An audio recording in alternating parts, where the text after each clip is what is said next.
નમસ્કાર દર્શક મિત્રો, હું છું પરમાર અનિશા. તમે જોઈ રહ્યા છો લોક સામના ન્યૂઝ. તો જોઈએ આજના સમાચાર બાબરાથી અમારી રિપોર્ટર ભાવિન સાકરિયા સાથે. સ્થાનિક સ્વરાજ્યની ચૂંટણી 2024માં પ્રાપ્ત થયેલી ભવ્ય અને ઐતિહાસિક જીત બાદ ધારાસભ્ય જનક તળાવિયાએ મતદારો, ઉમેદવારો તેમજ કાર્યકરોનો દિલથી આભાર વ્યક્ત કર્યો છે.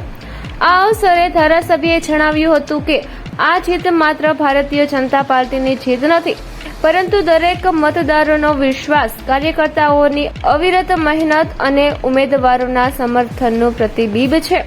લાઠી બાબરા અને દામનગર વિસ્તારમાં જનતાએ જે અખૂટ આશીર્વાદ આપ્યા છે તે માટે હું હૃદયપૂર્વક આભારી છું.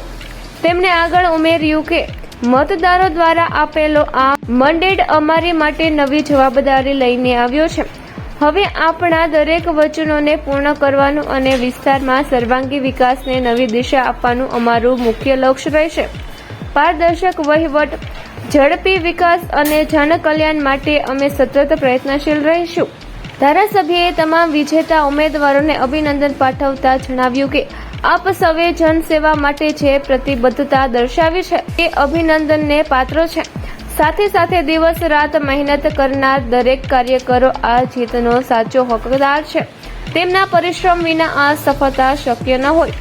અંતમાં તેમણે સૌને એકતા અને વિકાસના માર્ગે આગળ વધવા આહ્વાન આપ્યું અને જણાવ્યું કે ચાલો આપણે સૌ મળીને લાઠી બાબરા દામનગર વિસ્તારને પ્રગતિનો આદર્શ બનાવીએ અને જનતાના વિશ્વાસને કાયમ રાખીએ.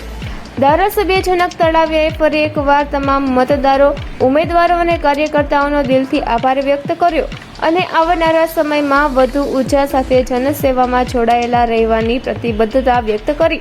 તો ફરી મળીશું એક નવા સમાચાર સાથે. ત્યાં સુધી જોતા રહો લોક સામના ન્યૂઝ.